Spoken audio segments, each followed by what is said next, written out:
Oke, hai teman-teman, selamat siang. Aku lagi record ini di jam 14.29 hari Kamis 12 Maret 2026. Oke, jadi gimana sih teman-teman kabar kalian hari-hari ini, akhir-akhir ini? Bagaimana persiapan kalian dengan essay? Oke, aku rapikan dulu lah Raya, rambut ini biar agak-agak aku tengok cantik ya. Gimana dengan persiapan essay kalian, aplikasi? Ada nggak yang kayak ngerasa kelabakan gitu ya? Kayaknya belum kelar-kelar, belum selesai. Dan jujur, aku pun baru ini di tahap itu gitu ya. Jadi minggu lalu beberapa dari teman-teman kan tahu aku baru sign in di Fed contract dengan kedutaan Australia dan juga persiapan untuk keberangkatan. Dan jujur, bottleneck saat ini, pain point-nya adalah how to find akomodasi, ya. Mencari tempat tinggal itu sangat sulit di Australia.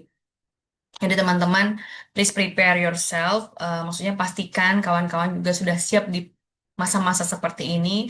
Karena buatku sendiri, aku punya fighting spirit yang kuat, tapi when I try to digest the situation and the fact on the ground, it's really hard to find short-term or long-term accommodation through online. Jadi memang kemungkinan seperti untuk membawa keluarga di hari pertama keberangkatan itu tuh sangat-sangat tipis kemungkinan. Tapi aku tetap berharap dan suamiku tetap berharap, makanya ini kantong matanya sudah semakin besar. Terus eh, aku kayak mengulas-mengulas apa nih yang harus kami kerjakan gitu ya. Aku terbatas sekali dalam menjangkau masa depan ya. Kita itu kan sangat terbatas kan. Apa yang terjadi besok, minggu depan, beberapa bulan ke depan itu kita nggak tahu. Kita harus tetap andalkan iman kita kepada Sang Pencipta.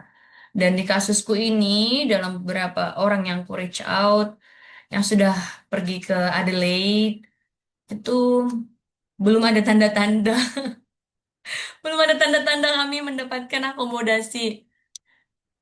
Ini kami karena satu keluarga. But for student, untuk itu for sure itu sudah secure ya. Kita punya student dorm, kita punya share house, flat house. Ibaratnya kalau satu orang itu gampang aja, tinggal datang udah disambut. Sekarang ini bawa semua keluarga gitu. Jadi this is a constraint once you worthy and you are student mom. Ini constraintnya. Oke, langsung aja. Kita masuk kepada cara menjawab essay nomor 5 ya kan. Seperti statement nomor 5, what is your constraint to apa teman-teman?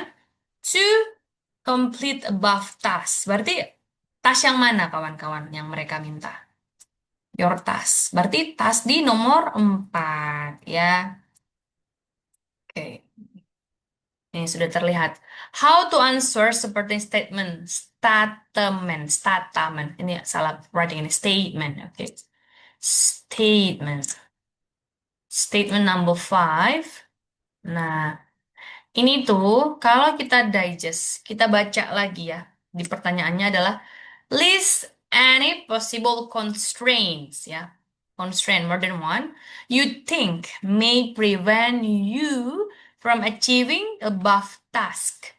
Task di number four ada berapa? Three, right? Ya, jadi di number four itu apa? Three practical contribution. It's also a typo, but it's okay. Give a three realistic example and practical contribution. Jadi, setelah di nomor 4, teman-teman menuliskan nih, kita belajar ya semalam dengan Kak Zarfan, Kak Eka Rina, apa aja yang mereka tulis. Misalnya mau bikin seminar, atau mau bikin pemaparan dari undang-undang, atau hasilnya membuat draft perundang-undangan terbaru dengan masalah yang dihadapi. Nah, itu kan udah di list 3. 3 di number 4. So, dengan nomor 5 ini, kawan-kawan, fokus pertama adalah mengerjakan yang 3 item. Mengerjakan 3 item di nomor 4 itu, apa aja kendalanya. Ya, kalau kendalanya misalnya budgeting, then write it down. Jadi, kalau misalnya budgeting, kalian tulis budget. Kalau kendalanya time atau koordinasi itu ditulis. But how to write it? Apakah cuma poin aja Kak? Uang, budget, time. No. Ya, jadi nulisnya nggak gitu. Oke. Nulisnya ini adalah awareness ya. Jadi kemarin juga bagus ya story dari Kak Karina. Story of yourself, you, us, or we gitu. Jadi kalau aku itu adalah personal awarenessku. Jadi aku mencari tahu mana yang sumber daya itu yang dalam cangkupanku ya. Sebenarnya dari my soft skill, my hard skill, strong, itu yang dari dalam diriku sendiri. Masih ingat kawan-kawan bisa tonton bagaimana menulis SWOT kita? Nah, jadi kalau aku udah tahu nih strengthku itu adalah bisa manageable, bisa time manageable, maka di concern aku nggak perlu tulis lagi time management, ya kan? Karena aku tuh udah menunjukkan aku tuh punya kemampuan memanage waktu. Nah, ini aku kasih contoh dari profilku ya, kawan-kawan. Nih, yang ini goals. Jadi, di essay nomor 4, di essay nomor 4, aku tulis my first action nih. My first action will be to use my knowledge and skills to organize a free webinar. Ya, sama dengan seperti sekarang-sekarang ini aku suka dengan free webinar.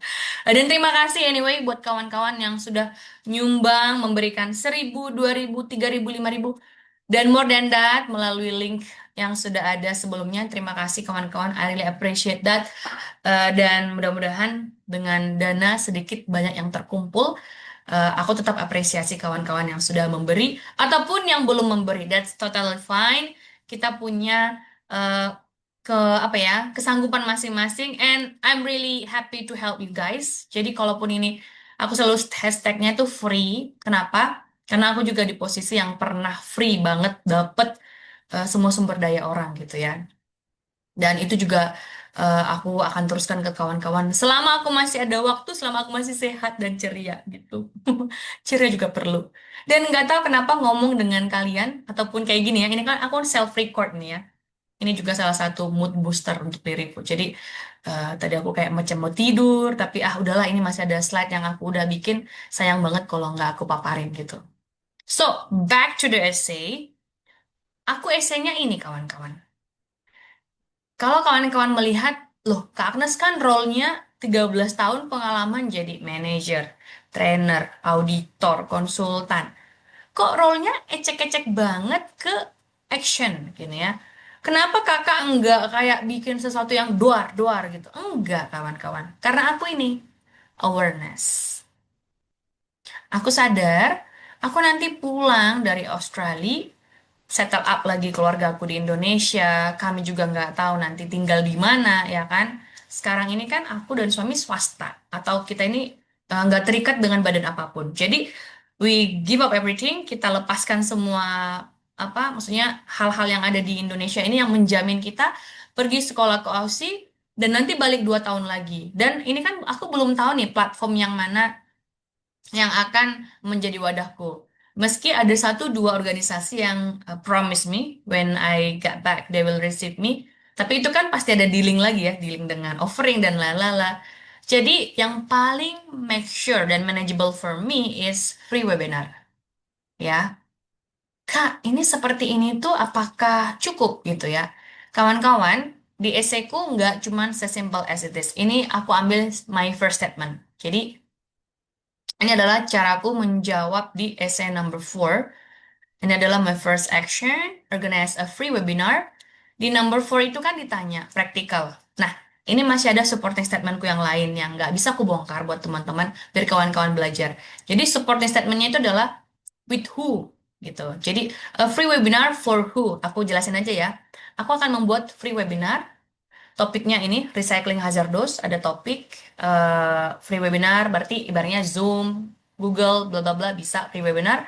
Topiknya recycling hazardous, targetnya aku udah statement di esaiku, how many people from what background.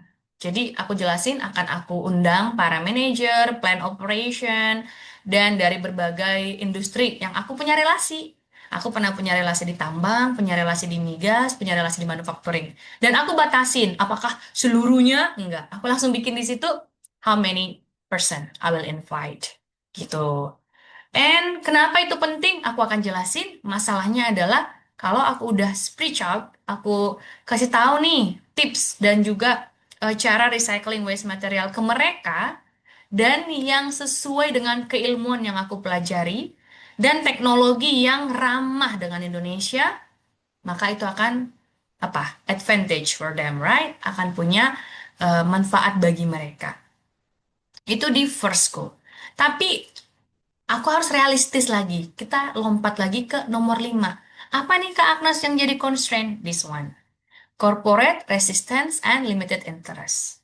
Belum tentu kawan-kawanku yang sekarang yang aku targetin untuk free webinarku suka, ya kan? Mereka mungkin nggak interest. Alah, kamu juga baru S2, Agnes. Oke, aku tahu sih kamu ngundang, tapi aku nggak hadir. Berarti akan ada apa ya? Problem di sana. Misalnya aku targetin 100 gitu. Dan yang hadir cuma 50. Berarti kan how I contribute itu tidak achieve nanti. Nah, itu yang aku bikin di sini kawan-kawan. Jadi, bisa saja constraintku adalah low participation ketika aku membuat free webinar. Kenapa low? Karena mereka ini. Jadi aku pakai bahasa netral. Aku bukan bilang "Ah, mungkin mereka nggak seneng, nggak. Tapi corporate resistance and limited interest. Cari bahasa yang netral dan akademik. Jadi perusahaan atau bisnis-bisnis tertentu sedang tidak memprioritaskan terkait dengan waste material karena prioritas mereka probably profitable. Kita geser ke slide yang aku lanjut ya. Nih. Jadi di statement yang nomor 5, aku kasih tahu nih, kira-kira nanti problem solvingnya seperti apa nih? Kak Agnes tahu kan, nanti itu nggak mungkin semuanya 100% hadir. Mungkin yang interest hanya 50%. Nah, untuk mengantisipasi constraint tersebut, karena tujuanku adalah harus melaksanakan free webinar, maka apa? I will tailor the material to the local context. Jadi, ini aku akan bikin dan juga I will provide a relevant advertisement flyer gitu. Jadi aku mention di support statement nomor 5 ku, constraint-nya tadi apa, dan to address this issue, aku kasih tahu. Gitu kawan-kawan. Ya, itu list number one. Jadi list di jawaban essay nomor 4 ada 3, maka punya aku di nomor 5 itu ada 3 juga. Tapi nggak harus seperti aku, maksudnya ini adalah sharing my essay. Di tempat lain, kakak-kakak award yang lain itu ada juga yang constraint-nya itu ada 8, ada 9, atau ada yang cuma satu, atau no constraint at all. Karena bisa saja dia mengusung eh, isu dari kampus atau isu dari organisasinya yang sudah di-approve oleh supervisor. Jadi let's say ada cerita nih, kakak ini sudah diajarin untuk membuat research salah satu obat gitu ya, obat herbal dari pangan Indonesia gitu. Dan beliau misalnya kerjanya di BPOM atau di BRIN, Badan Research, dan ini sudah day to day target mereka dan menjadi KPI bagi dia dan organisasinya. Sehingga ketika di essay nomor 4, what is your contribution? Realistic example. Number one, realistic example dia adalah langsung men-trial kan. Trial a new product which is comes from herbal lokal Indonesia gitu. Lalu di nomor 5 dia bilang, I don't have any constraint due to supportive environment and organization need. Gitu. Nggak apa-apa. Boleh juga tidak ada constraint, tapi kakak jelasin why. Maksudnya kenapa kamu jadi kayaknya itu memang gak ada constraint. But for me, untuk aku dan juga dengan kondisiku come from woman from disadvantage gitu ya. Dan juga banyak hal yang harus aku manage. Jadi for me there's a lot of constraint, of course. Jadi yang nggak aku bisa sentuh adalah constraint di orang lain, termasuk diriku. Ya, kawan-kawan. Ini yang aku bikin di sana, content to the local context. Nah, ini mungkin kawan-kawan kan ada nih yang mirip-mirip bagiannya mau ngajar ya. Mau jadi guru, atau mau buat program, mau jalankan proyek, workshop. Nah, kalau itu yang kalian pikirkan di essay nomor 4, itulah yang kalian cari tahu apa yang menjadi penghalangnya. Apa constraint di pelaksanaan nomor 4, itu yang kalian tuliskan di nomor 5. Misalnya kemarin kan ada cerita tentang minim relasi. Sudah punya relasi, but needs higher eh, hierarki misalnya di organisasi. Kalian bisa tuliskan itu. Jadi, aku ingin membuat suatu kebijakan yang berlaku secara kabupaten, misalnya. Tapi sayangnya saya sekarang ini masih sebagai guru di satu sekolah. To address that, nah apa dong? Berarti saya akan membangun relasi dengan pemerintah kabupaten dan juga mengikuti, misalnya apa nih, kumpulan-kumpulan guru kah, mengikuti seminar. Nah, itu kalian kasih tahu solusinya. Jadi, terlihat di statement nomor 5 itu ada problem solving, ya. Gitu, kawan-kawan. Lalu, di sini, seperti apa kita itu memastikan kita ini nggak terlalu overconfidence. Tadi kan misalnya kakak cerita yang di researcher itu dia bilang she or he didn't have any constraint at all karena organizationnya mendukung gitu. Tapi itu harus jelas-jelas tertunjuk ya, terlihat dari aplikasi dia. Jangan sampai overconfidence dan ternyata banyak constraint di sana. Apalagi kalau misalnya mau bawa nih topik. Nah, untuk kasusku kawan-kawan, aku bikin di goal nomor 4 balik lagi.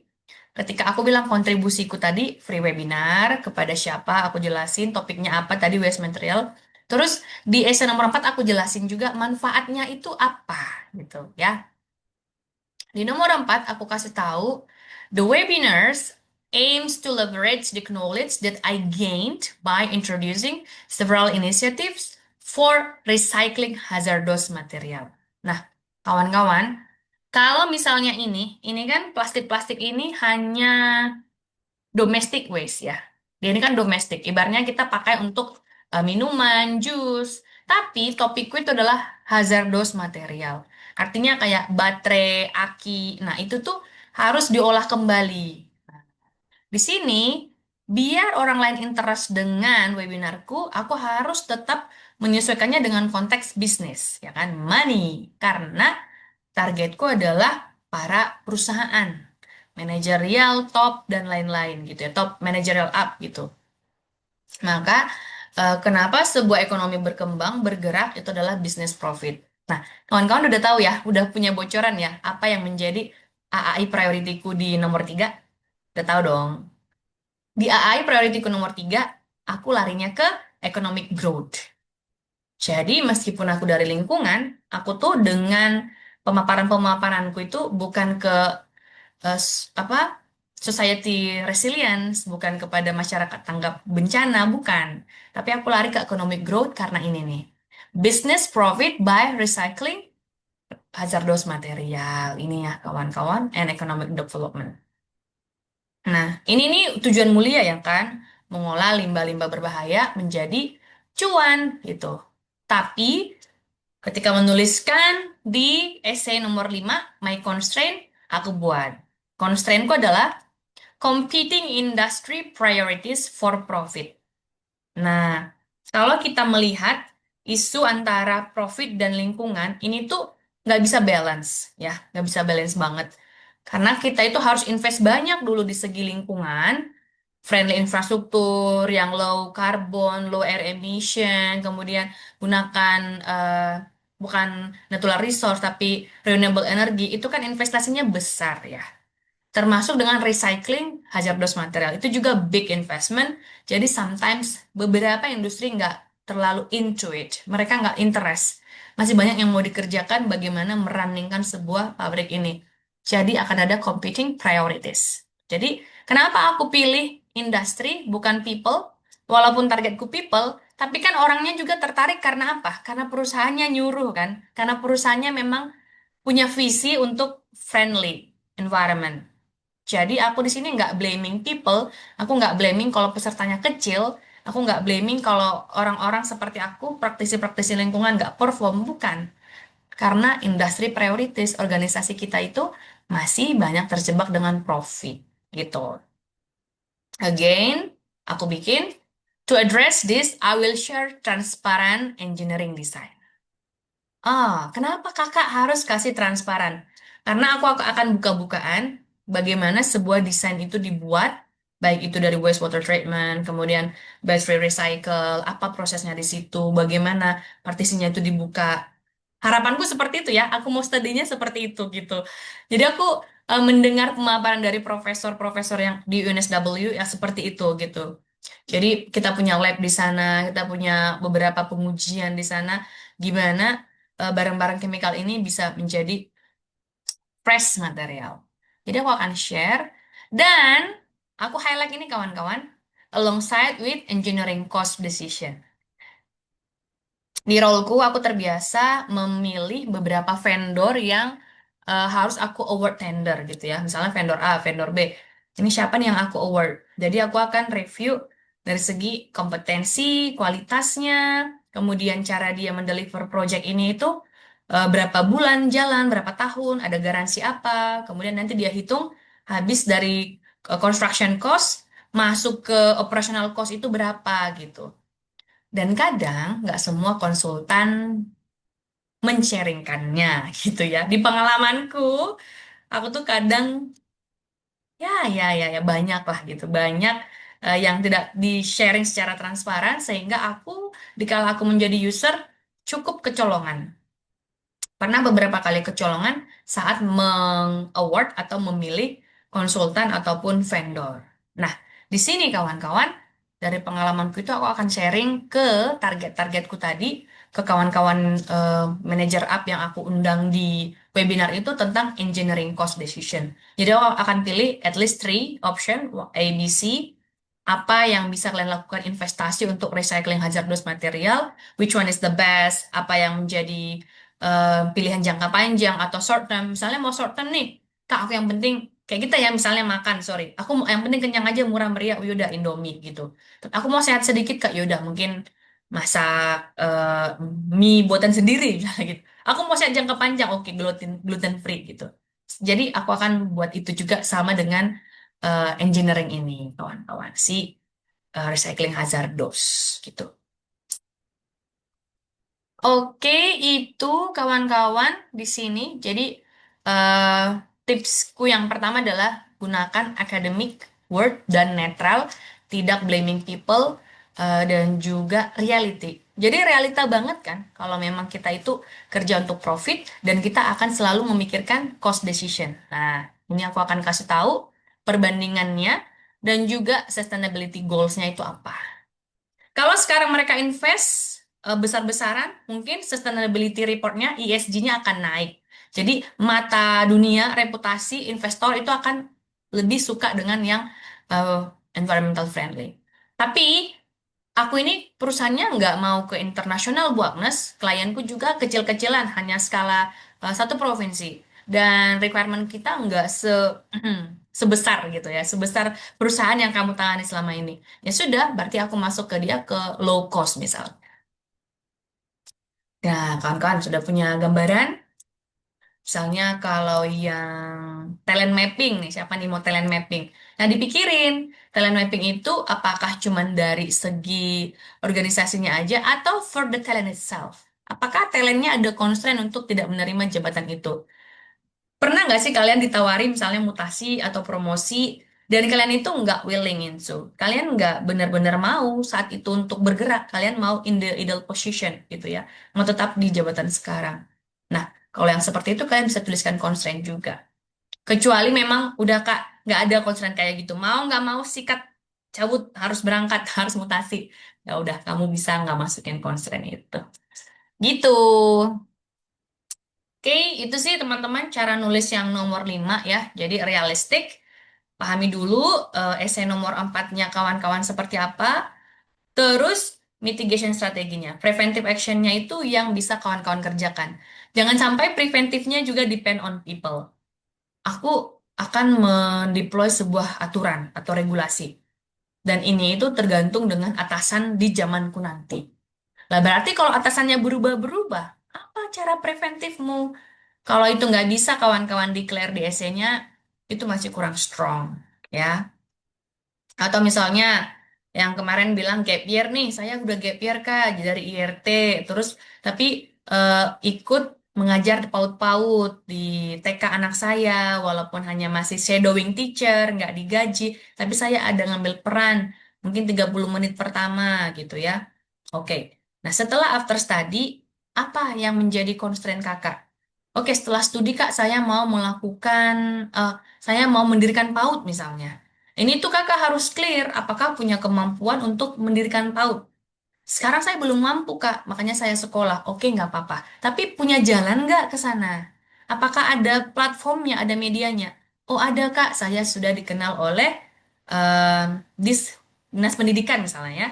Dinas Pendidikan kota saya. Dan kita memang masih kurang nih orang-orang yang berinisiatif membuka PAUD. Then good, ya kan? Bagus. Udah pas sesuai dengan jalannya. Makanya kalau seperti itu, tinggal dipikirkan lagi. Constraint-nya adalah jika dishub yang tadi itu berganti setelah kakak lulus. Itu bisa jadi constraint. Nah, untuk mengakalinya kemarin ada tips adalah MOU, ya kan? Langsung bikin MOU, initial MOU untuk after study, kakak akan tetap punya ruang untuk membuka PAUD. Tuh. Gitu, Kak. Jadi yang dicari di sini clear mitigation strategi sama strong professional credibility. Jadi di bidang kita masing-masing, kita harus terlihat kuat untuk mengerjakan kontribusi kita tadi. Ya, harus terlihat kuat. Kalau kawan-kawan ada yang technician ya, technician di PLN misalnya, terus larinya kemarin mau renewable energy dan questioning, aku ini sebenarnya belum pernah bersinggungan dengan renewable energi Kak Agnes, tapi di TA atau di praktek lapangan pernah belajar sedikit-sedikit. Nah, itu tuh masih bisa menjadi constraint, tapi kawan-kawan bisa statementkan apa professional link yang sudah kalian miliki. Sehingga kalian merasa dengan saya lulus dari renewable, renewable energy, saya bisa perform. Bisa cari dukungan dari atasan, bisa cari dari professional connection, gitu ya. Dan ini balance confidence, jangan overconfidence. Takutnya di nomor 4, kawan-kawan udah practical example-nya juga udah terlalu luas, cakupannya se-Indonesia misal, padahal kita hanya dari sebuah kabupaten atau satu provinsi skop kita. Nah, itu kan overconfidence ya. Sama kayak aku, roleku yang terakhir itu adalah di perusahaan. Dan roleku itu adalah country environmental lead for Indonesia, Australia, New Zealand, ya kan? Role-nya gede banget nih. Tapi yang ku tangani hanya 97 lokasi sebenarnya. Hanya. Ya, hanya 97 lokasi gitu. Eh, tapi kenapa aku nggak ngambil itu menjadi kontribusiku, teman-teman? Karena aku nggak di role itu lagi, dan aku nggak punya media after studiku untuk berdampak lagi kepada 97 lokasi tadi. Ya, jadi aku cari yang dalam jangkauanku kontribusinya. Again, di nomor 4 kontribusiku 3, ya kan? Membuat free webinar, membuat desain engineering, dan membuat ini, female future talent. Jadi, female coaching. Jadi, kalau dipikir-pikir sebenarnya ya, Australia Award itu baik banget. Kalau aku pun menyadari eseku itu bukan yang kontribusiku kritikal, kawan-kawan.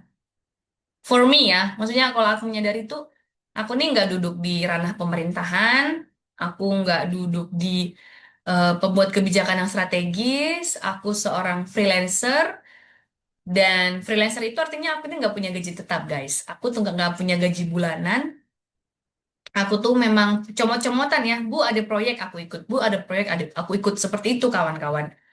Dan yang bisa ku kerjakan adalah ya tadi, membuat free webinar, mengoffering desain, lalu membuat coaching female talent gitu. Dan sangat bersyukur Australia tetap melihat itu worth it. Tetap terlihat punya dampak tuh ya. Jadi itu yang sedang kukerjakan, dan balik lagi teman-teman seperti yang aku statement di chat, Australia itu nggak melihat yang super extrovert atau yang bisa personal branding. Kalian juga have your own value ya. Kawan-kawan punya value dari CV kalian, dari cara kalian mengajar, cara kalian di desa, cara kawan-kawan di kampus-kampus atau organisasi masing-masing. Kita itu punya value Jadi nggak harus sama dengan orang lain. Dan ketika aku pre-departure training, variatif banget yang masuk di PDT itu. Bahkan kalau yang kayak ekstro-ekstro maniak-maniak kayak aku nih, ada, tapi maksudnya bukan harus yang 70% semua ekstro, enggak. Ada yang cuman silent, bahkan dia hanya punya sedikit circle aja gitu. Dan aku pernah tanya sama profesor ya, bagaimana caranya mengengage people, all of the people. Tapi dia bilang, somehow itu nggak mungkin 100% kita engage people. Kita memberi ruang buat orang-orang itu memilih untuk silent atau memilih untuk tidak show up, tapi sebenarnya dia tuh punya talenta untuk bidang lain yang dia gelutin. Gitu.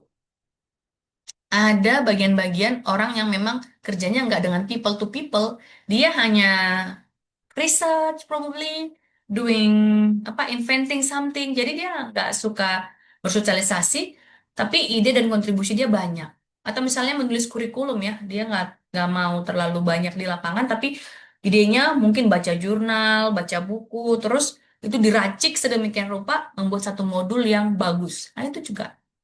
So kawan-kawan, don't underestimate yourself, balance your confidence, and don't forget to submit your application. Oke, itu aja rekan-rekan buat sesiku di statement nomor 5, how to write your constraint. Jadi kalau memang kawan-kawan sudah identifikasi permasalahannya, jangan lupa bikin sedikit your possibility solution ya, possible solution di sana. Itu aja teman-teman, terima kasih. Mohon maaf banget kemarin saya secara personal deeply apologize for technology trouble and Zoom link trouble. Dan special thanks buat Mr. Lutfi yang sudah menyediakan platform buat kita, dan juga kakak-kakak yang sangat apresiasi yang japri saya untuk memberikan dukungan dan offering your hands to help me. Terima kasih teman-teman, sampai jumpa lagi dan semangat selalu, jaga kesehatan. Bye-bye.